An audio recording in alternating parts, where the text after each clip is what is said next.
G'day everyone, Kate Fantanell or Lady Liberty Australia here. I am sitting here with one of the organisers and volunteers of the Free State Project in New Hampshire in the United States, Dennis Pratt. Thank you for joining me.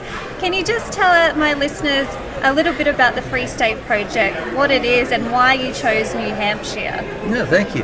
So one of the things is that once we see this beautiful thing that we call libertarianism, is this way of living together in a voluntary win-win type of relationship, we go, well, why can't we do that? Why can't we have a society that's like that? And the people come up with, well, maybe we can do it by these different ways. And there's I have a taxonomy of about 25 different approaches to creating a liberty society. We've been doing this for about 50 years, so we actually have empirical evidence for which ones work and which ones don't. Bottom line, most of them don't work. One of the ones that works the best, though, is called concentration strategy.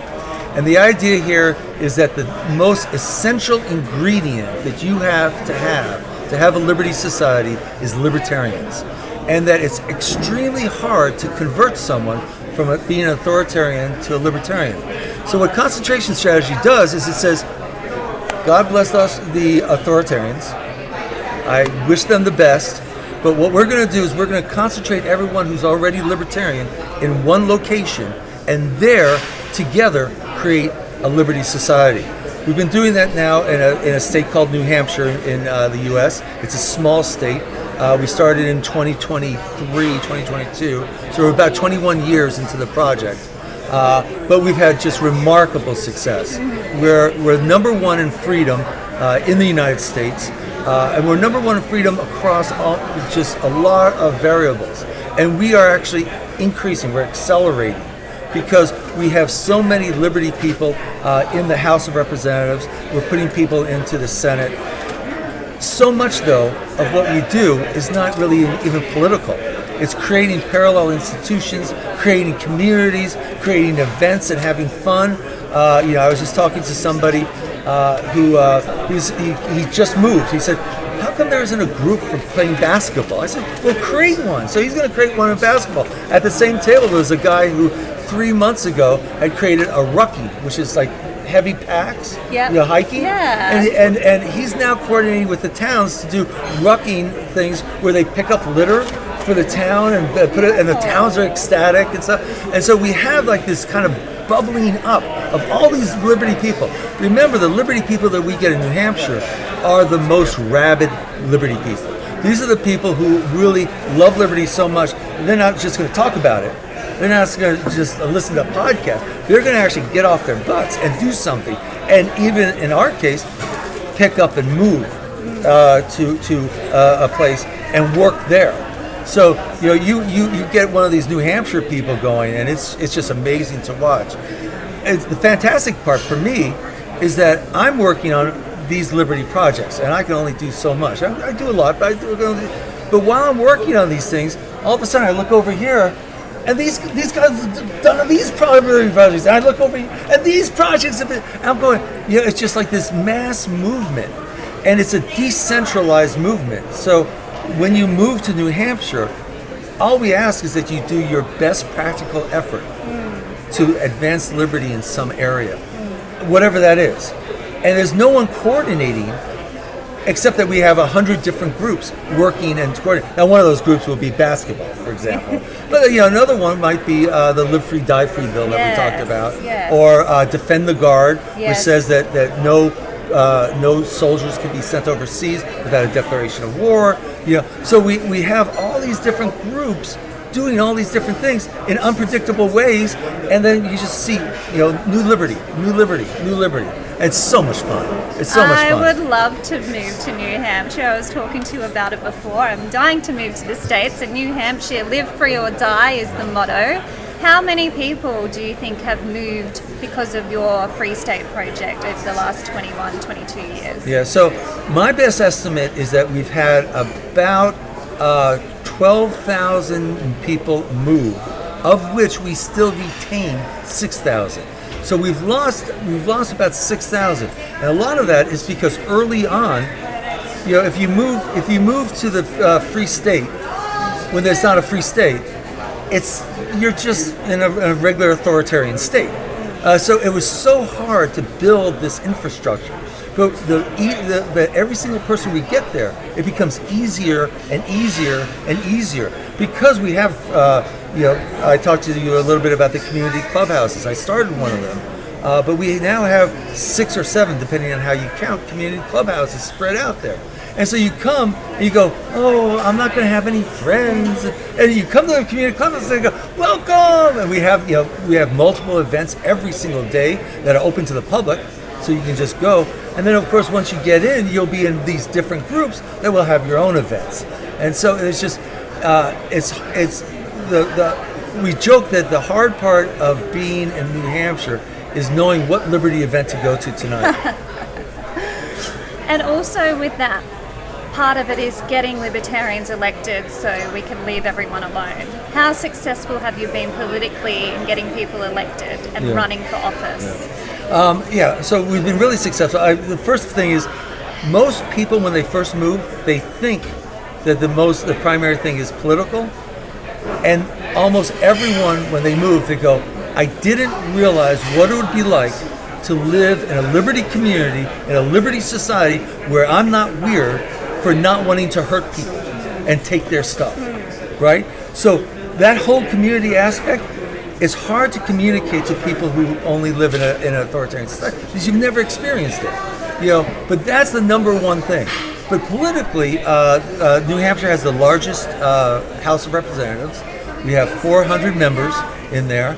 Of it, the Republicans have a little bit more than half, and we have a little bit more than half the Republicans. Wow. So what we do, if you think of the Libertarian Party, if you were to take a Libertarian Party in any other state and break it up into 100 different groups, right? The Libertarian Party of New Hampshire is a party that we do things really different. It's where our most rabid people are, so you can see the messaging and you go, oh my God, I can't believe they said that. But there's always usually there's a libertarian ethical issue behind it. But then the Prags broke off, and they're now actually in the House of Representatives. And we have we have one senator now, but we have 2 more potential ones in this election cycle. Yeah. So we're actually getting hard liberty bills through the House. They're kind of dashing on. A lot of them make it through the Senate and then get signed by the governor, but those are still kind of Republican establishment centers. As we get more and more people, we're going to be taking more and more of that. So what does a libertarian liberty society look like during COVID? We spoke briefly before about what happened in Australia and some of the terrible things the authoritarian governments did to us.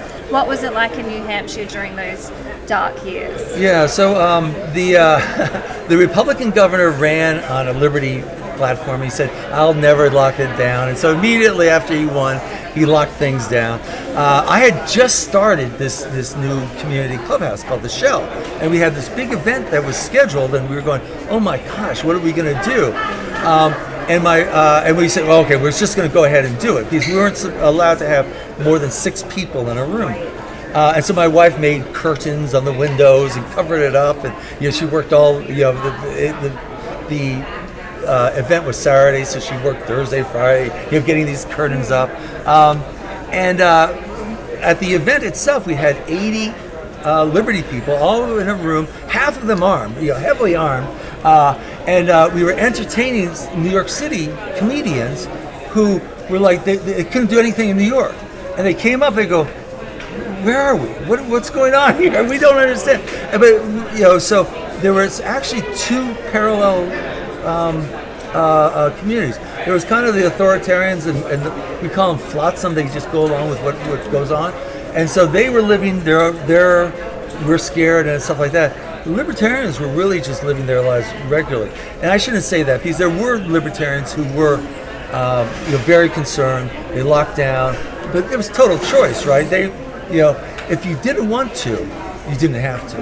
And we did just incredible things during that time. Wow. As long as we didn't have to do things with authoritarians. But we have in my region, which is a seacoast right on the ocean, in my region we have a meetup every week at a different restaurant. But we go to Liberty restaurants. And so we would go to a restaurant, and downstairs there'd be all the normies, and they'd be nervous and looking out through their mask, and we go taking walking. your mask off to have a drink. Yeah, we go walking through, and we go upstairs, and nobody has a mask on. Everyone's walking around, talking, hugging, embracing, and having just a great time for hours on end. And no playing one pool, died. playing darts. I'm sure people died, but COVID was actually a pretty bad thing, and so, but then we walked back down through. I was running Pork Fest, and I was actually to start being the lead producer of Pork Fest the year of COVID, and I actually had cancer, so I had to, and I was getting treatment, and the hospital basically said, if you get COVID, we're going to cancel all your treatments. So I was actually on an intense lockdown for 3 months. Wow. So I couldn't go anywhere during that time. But and someone else had to take over the planning of the Pork Fest. But everything else, all the other festivals in the entire country closed down. And what happened in New Hampshire was we said, we're going. And the governor said you can't, and we invited the governor. We said, look, this is a Liberty state. We're Liberty people. And it was an absolutely fantastic party. We had, it goes for a week, and everyone came, and we just had a really good time. And we didn't have the outbreak, right? They said, "Oh, this will be an epidemic event, thing." Yeah. Well, the event was actually outdoors, and most of the people were very healthy. We did have a bracelet system. Because we didn't really know what was going on, right? But if you wore a bracelet, you basically were saying, I won't hug, maintain distance. So there was that choice there. My wife, who had been very careful about my health during this thing, she's going, wait, why are we doing this? I said, I have to, honey. Honey, we're going to Pork Fest. So we wore the bracelet. And about a day or so, I was like, "Yeah, I'm not doing that. I'm like a very odd person in the Liberty community because I'm an extrovert." I was going to say we're all a little bit odd here.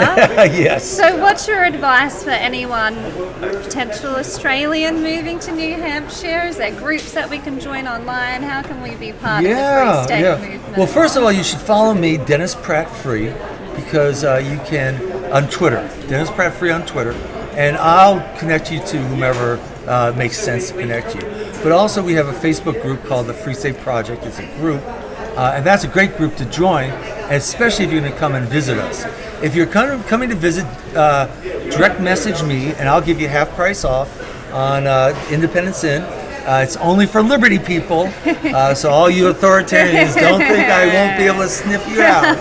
But you can stay for a week, and just every single day go to a different porcupine event and see what's going on. The other thing I'm doing is we've learned so much in this 21-year experiment. So I'm taking those lessons and offering them to different states and different countries on how they can create a Liberty enclave, a small Liberty enclave, because we actually have a better idea about what those numbers are and what the speed of diffusion is. Right now, New Hampshire's on a 50-year diffusion curve.